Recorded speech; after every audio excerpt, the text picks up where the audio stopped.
Ladies and gentlemen, welcome to your NHL Draft Preview. I'm Thomas Welch here with Mike Meyer, and we're going to break down who we think the St. Louis Blues are going to take with the 19th overall pick in the draft. Very exciting stuff. We're going to go over a couple prospects that we've got our eyes on, that we think that the Blues might have their eyes on.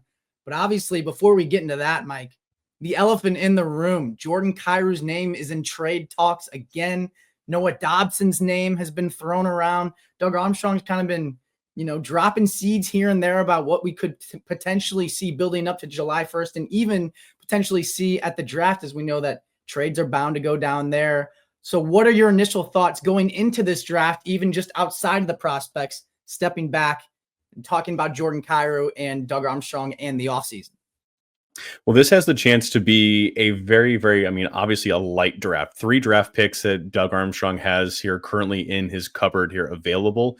And with only having the 19th overall pick, I would not be surprised to see Doug be a little bit more aggressive, I think, than like what we're maybe a little bit more accustomed to be able to see. And especially like you said, you've got Jordan Kyrou coming up here in talks.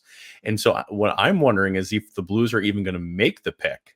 Are they going to potentially package maybe a Jordan Kyrou and their first overall draft pick and into some sort of like just this crazy package? I mean, that's a pipe dream, I think. But to circle back here to Jordan Kyrou,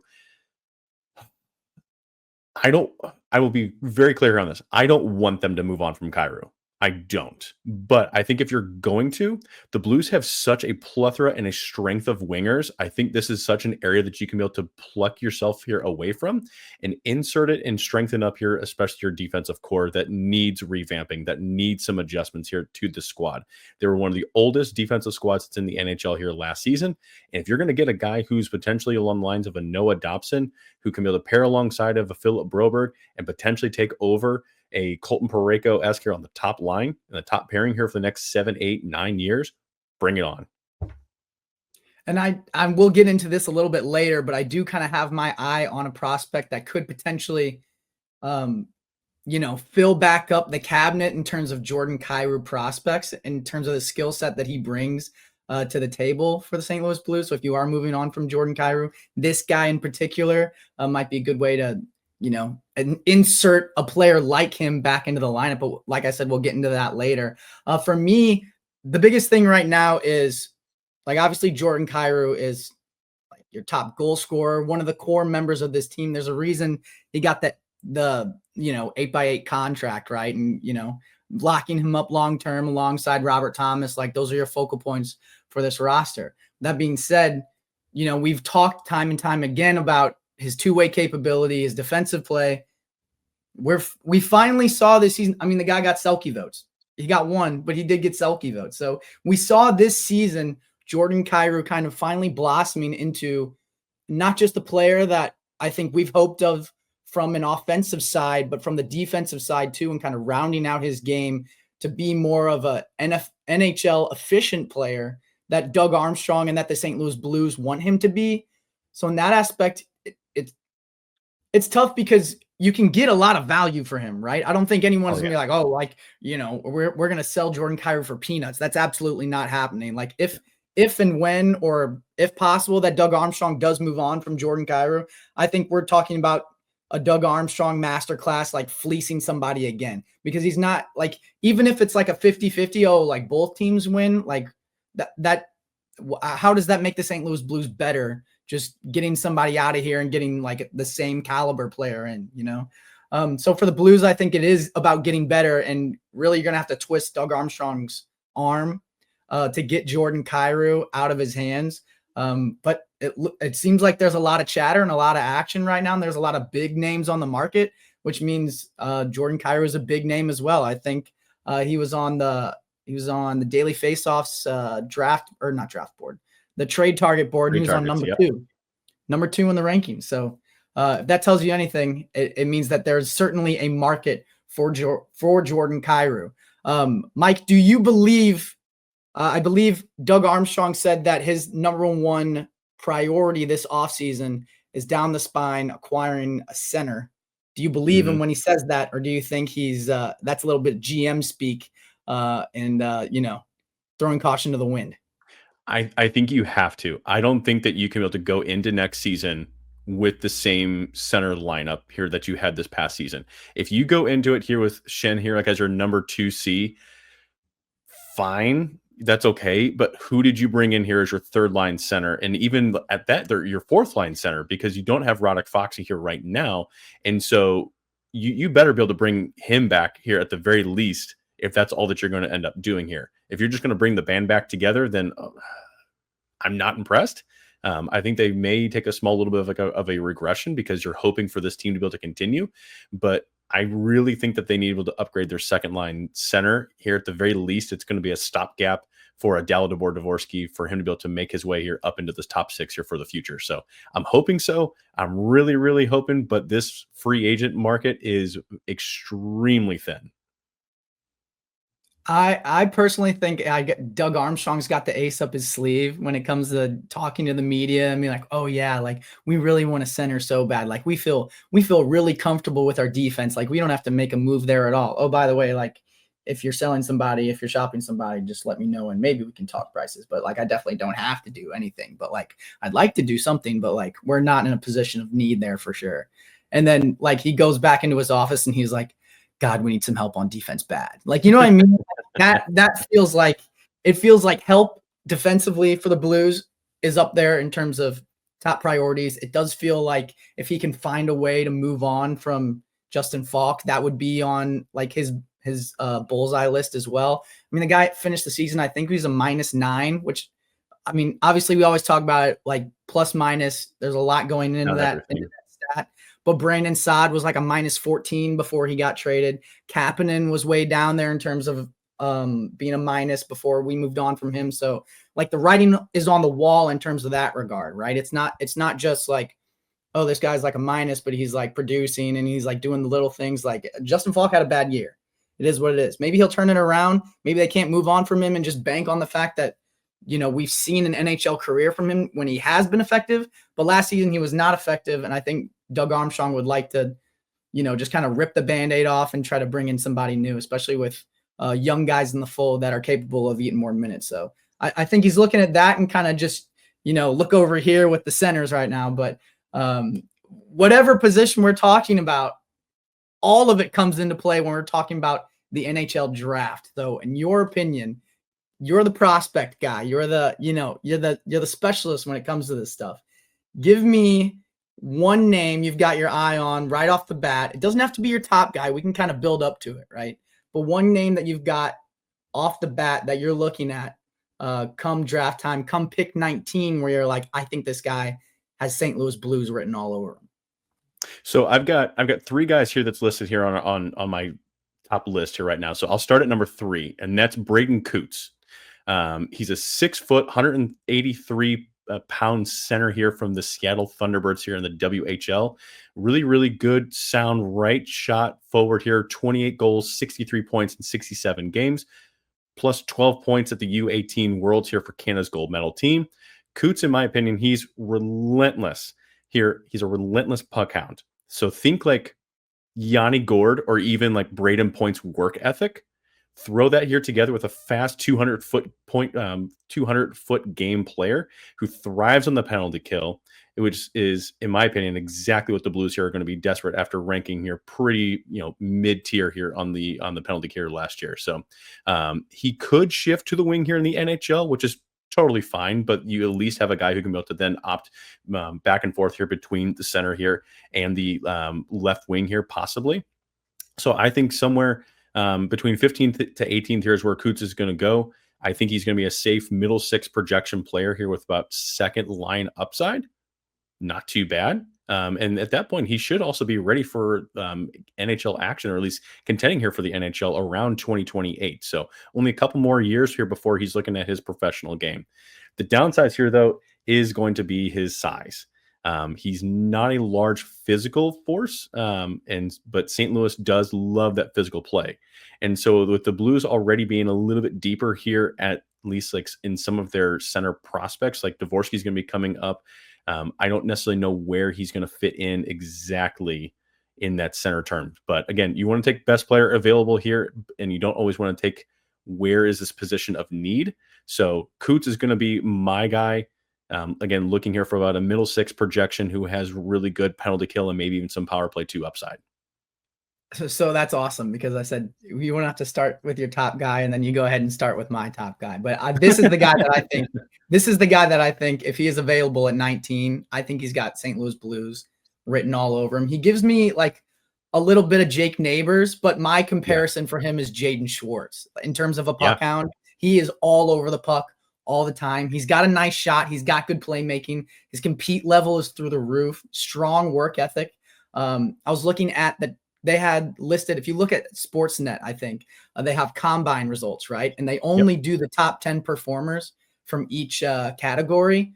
And Braden Coots' name is all over that sucker, including pull-ups. He did like 15 and he was second out of the whole class. So, I mean, and that's to say like, the strength is there, right? But I think that also shows you like who's a gym rat, right? Because he was 7th in bench press as well for like 50% of your body weight. So it's not like this guy's going to go into the weight room and all these, physical trainers with the St. Louis Blues and be like, okay, this is cool equipment. How do I use it? Like he's going to know right off the rip, like if he is undersized, like you said, or a little bit smaller, which I think Jake Neighbors was too, but he's stocky, right? And he was a gym rat as well. So you're banking on, you're not just, I know when they went through the documentary with Dalibor Dvorsky, I felt like I was taking notes the whole time because we really got into the mind of Doug Armstrong and the process that they use for drafting. And we know that it's always best player available is their number one. It really doesn't matter what position. We could have no defenseman on the roster and they'd be like, best guy's a center, sorry. Like it doesn't matter,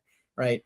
The second thing for them is always high-end hockey IQ, which I have written down for Braden Coots as well. Like obviously the skill set, the talent has to be there, but the hockey IQ and, the fast twitch, like decision making or being able to make decisions before you even have the puck on your stick, that translates easily to the NHL. So that's a big priority for Doug Armstrong and his crew. And then last, but certainly not least, is the character, right? Like what kind of person the player is, because you don't want to get a guy in there that's like showboating and then he's sitting in the box for, taunting or whatever it is, like, or just an absolute migraine in the locker room, right? Because at the end of the day, like, and the NHL and the St. Louis Blues are so catered towards chemistry and team chemistry and bonding and all of that stuff. So I think Braden Coots fits perfectly into that. I was watching him do an interview online. He also said he loves classic rock, so kind of an old soul, just like Jake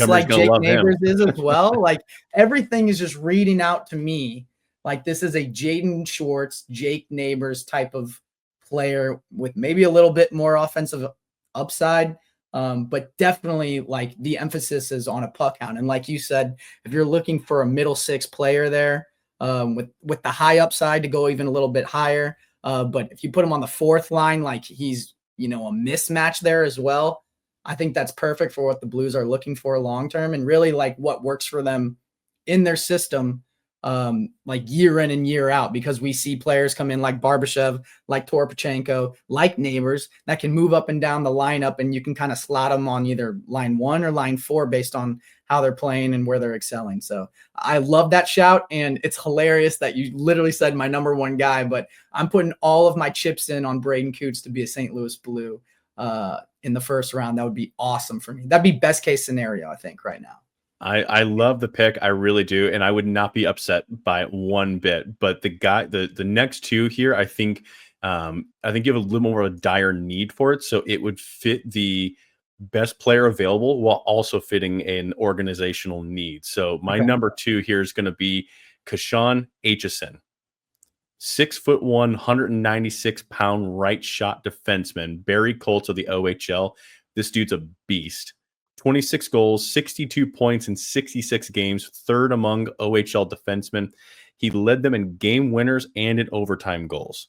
Aitchison, he's got a cannon from the point, which he's got some bite too. Juice up the Blues power play here in a few seasons. So, which again, the Blues power play here, like right now, like you don't really need to always take that into consideration. But again, when you're also talking about a right shot defenseman who has a cannon, I want to be able to take a look here at it. I love this guy because he is physical. He loves to hit, and he seems like he's ready to be able to play here like a pro. This is a guy who is often that I've been reading compared to a Charlie McAvoy light for his shutdown abilities. I've seen him ranked as high as 12 by some scouts, so he could sneak into the top 15. But if he's there at 19, I think he's a massive steal here for the Blues. I love his playoff grit, 8 points in 12 OHL playoff games. The biggest downside, and I think why he may end up falling here to the Blues, or at least be available, is going to be his skating.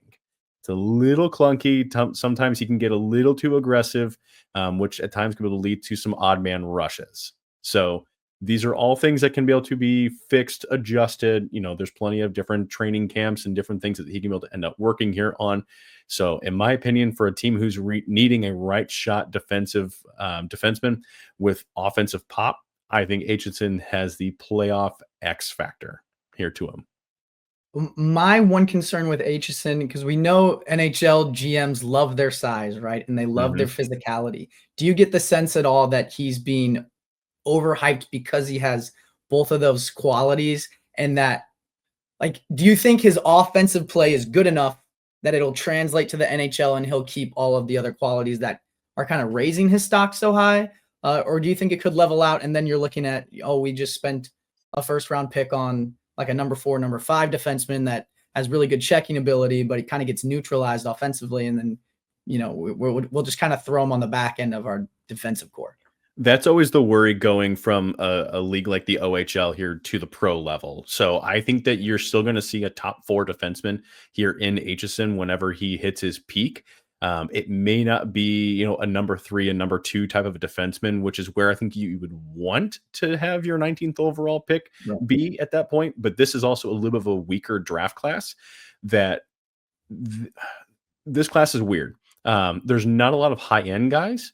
So their ceilings are not as high, but this is a draft class that has a lot of high floors, if that makes sense. Feels like there's a lot of middle pack too. It almost benefits the Blues to be at 19 instead of near. Well, I mean, you'd always love to be near the top, right? But the drop off in talent, I feel like we were kind of talking about it before we started recording, but the drop off in talent from 12 to 20 or 15 to 20 is not very drastic at all. Right. Yeah, I think they're in a good spot. I think this is going to be a really good complementary player, regardless of where that they go to here at this point, unless there's going to be some sort of a random steal. I mean, you see these picks here all the time, between whether it's the 2nd round, the 5th round, the 7th, whatever round that it is, you end up finding these steals of a prospects who just all of a sudden just jump off the page. I don't think that the Blues are really going to find any of these guys here at 19, but who knows? I mean, these guys could just somehow just all of a sudden it just clicks for them. But this is where I think that if you can be able to find a guy who has a high floor, Aitchison here, and then my next pick is going to also have a bit of a higher floor coming in here with about that second pairing upside. Okay, so let's move right into it. Who's your next name on the list? My top player here, and I think that he's been picked here for the Blues here absolutely the most, is Logan Hensler. Logan Hensler here, another right shot defenseman, University of Wisconsin, 6'2", 196-pound freshman. He's already playing top 4 minutes here in the NCAA. The first half of the season was weird here for him because they kept mixing and matching his pairs. And so it's hard to be able to go one into the NCAA here to begin with, but then to keep mixing up your pairs is also a little bit more difficult. He did put up 12 points in 32 games here this season, but to me, his game's not about flash. To me, his game here is about elite skating and shutdown defense. So when I look at this guy, I really love his smooth skating strides, lateral agility that makes him a really, really good rush killer. And he's got a really, really impressive, crisp first pass here to spark transitions. So in my opinion, this speaks volumes to the Blues up-tempo style. I think he's correct me if I'm wrong too, but he was one of the youngest players in the NCAA this year, wasn't he? Yes. He's playing against not full grown men, but guys a lot older than him and still being able to produce at that level is pretty impressive. I'm going to pull out another name. I'm going to pull out another name out of my hat. And this is my Jordan Kyrou replacement. So I'm going to see if go for it. if you agree with this assessment, but I've got Colin Potter on my list, and it's I because like his him. skating ability is top tier. Like the edge work this guy has, the top end speed is just absolutely ridiculous. And the closest assessment that I can make for his game is Jordan Kyrou. But where Jordan Kyrou has kind of come up as more of a playmaker, like at least Mhm. we've seen him like, it's almost balanced out like year to year, his goals and assists, but really it does feel like he's been more of a playmaker throughout his career, all the way up through juniors and everything. This guy is more of a finisher by every definition. So on breakaways, in shootout goals, like his hands and his ability to break down goalies and put the puck exactly where he wants it, I think could be beneficial for the Blues, because it feels like at times we've got nobody in the shootout that can score. And going from that transition to having a guy like Oshie who scores at will, to having, guys that are struggling. Jake Neighbors has that one move that works every once in a while. That's pretty Mhm. sick. But I think we need some more guys in there, and not just for the shootout, obviously, but guys that can score on breakaways. And Jordan Kyrou's done a good job on breakaways. But Jordan Kyrou has also like missed a lot of breakaways. And if this guy can consistently, find himself in alone with the goalie and beat him 9 times out of 10, Robert Thomas is going to find him ways to get in those scenarios, So I think in the event that Jordan Kyrou is traded, I think this Colin Potter kid is a perfect, we've got Jordan Kyrou at home kind of scenario, and you just bring in a much younger version of him that can come up through the ranks, if that makes sense. Nope, absolutely, absolutely. See, and that's why I like, because at this pick, there's so many different options of guys who could potentially fall here to you. Right. Lyndon Lakovich. He's a guy who I really, really like here. 6'4", 190-pound left wing, absolute massive power forward here in the WHL with 34 goals, 76 points, and just a wicked, wicked wrist shot.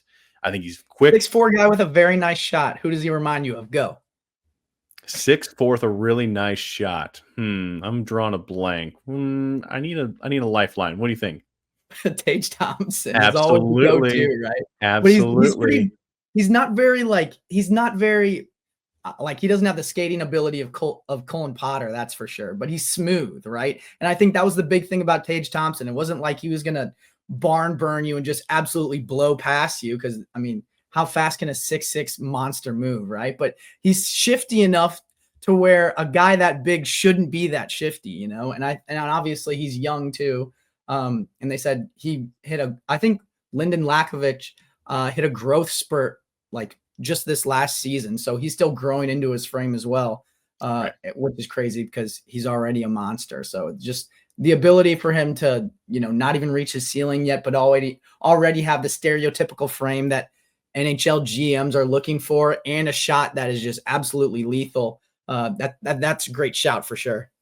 That's the thing that I love here about these prospects, is that you get to be able to watch these guys grow essentially like into their man bodies, and that's where you can see sometimes like the downfall here of some of them, because sometimes they're great at the junior levels, and as they get a little bit bigger, stronger, faster, but also go up against that bigger, faster, stronger competition, they just fizzle out here, unfortunately. But some of these guys, they grow into it and they're like, okay, cool. Like you're leveling up your Mario, you're leveling, and these guys are able to just like turn it here to like to the next level. And so seeing some of these guys, I think that's the huge possibility here with some of these guys here in this draft class. Yeah. So the last name that I have on my list is Justin Carbonneau. He's a right winger. I've seen him projected around 16th. So, it's in the range. He might not fall to us, but he's close enough that there's potential that he could. But just a power skating player, strong on the puck, almost like a tank. Like you're not knocking him off very easily. Low center of gravity type. He doesn't have crazy speed, but he has a great shot and a very quick release. So if you're talking about a player that's not going to, is kind of slow and is not a great skater, but has a very good shot with a very quick release, that kind of gives me comparisons to Vladimir Tarasenko, at least towards like the back half of his career. But like I said, and very much a power forward archetype. Can kind of muscle his way into positions. Also doesn't mind, getting in front of the goalie and going to the nitty gritty areas. So I feel like that kind of fits the Blues system, like we talk about, and doing the things that the players that most players don't want to do. That's how you get ahead in the NHL. And it seems like Justin Carbonneau is capable of doing all of that. Yeah, and Carbonneau, he's a guy who I wouldn't be surprised that tops out as more like a middle six type of a forward, but also has that potential to reach a top six line. Who just maybe like a really good lineup addition here, like as a third. You're starting to see like more and more pairs. That these guys are adding here to each line, and so he may be a really good complementary third piece here to a lineup where almost like a Jake Neighbors type of like a player. So yeah, these are all 3, 6. I forget. I've lost count here on how many guys that we've listed at this point in time. But that's what's unique here, I think, about this draft class. And again, it could be Friday night here at the end of this draft, and we're like, well, we didn't draft anybody because we traded the first round draft pick here at this point. So do you think I would say the next question is, if we've gone through all the players that we have, which I think I hit everybody that I at least like, do you think we see the Blues pick at 19, or do you think they move back or move up or move the pick for a player and then not pick in the first round at all? I think that they pick at 19. I think, there's always a bunch of chatter here about, well, if they're going to move back, if they're going to do this. This draft class, in my opinion, is not deep enough to really consider moving back unless it's going to be paired with a player moving out. If you're moving out a Nick Leddy, if you're moving out a Justin Falk, if you're moving a guy out, that's where I could see, okay, well, we're going to include the first round draft pick for you guys to also take on salary. And then we're going to move back here to 28, whatever that the pick here is going to end up being. I think that's the only way that I see them moving back in the first round. Mm-hmm. Yeah, I think it's been evident to me, at least for the last 5 or really like 10 years, I guess, that Doug Armstrong is very protective of his first round picks, to say the least. I think the only time that I can recall him trading it, even for a player, it was like Ryan O'Reilly, right? Was when the package included a first round pick. And obviously you got a first line center in that trade that helped you win a Stanley Cup, and also won the Selke, and also won the Conn Smythe. So ended up pretty good ROI on that one. Not a bad deal. Yeah, the ROI was pretty good on that for Doug Armstrong. So props to him. I think he'd probably give up a first round pick again if he had to choose there. But if we're expecting Doug Armstrong to trade our first round pick, like that's the kind of caliber, or that's the kind of return, or that's the kind of like value that you're looking for in return. So like you said, like moving back, I don't think makes a lot of sense unless someone's like, oh yeah, we'll move up a couple spots and give you our first round pick, and we'll also take on like Justin Falk's entire contract. Like then I might be like, okay, yeah, we'll do that. But I think the thing that happening. Yeah. And I think like the thing that we can't really underestimate or undervalue here is the fact that Armstrong's going to be stepping back from his role next season. So how much influence does he have, or how much weight does his vote here on who they're drafting? How much does it really take into consideration? Is it like the Alex Steen show here at this point? Is he saying like, hey, this guy's going to be in your organization here? Like I'm still going to be here, obviously, but like you're the general manager. Like, who do you want? How much weight does Alex Steen have? Right. Does he want to try and find a random guy from Sweden to be able to go with here again?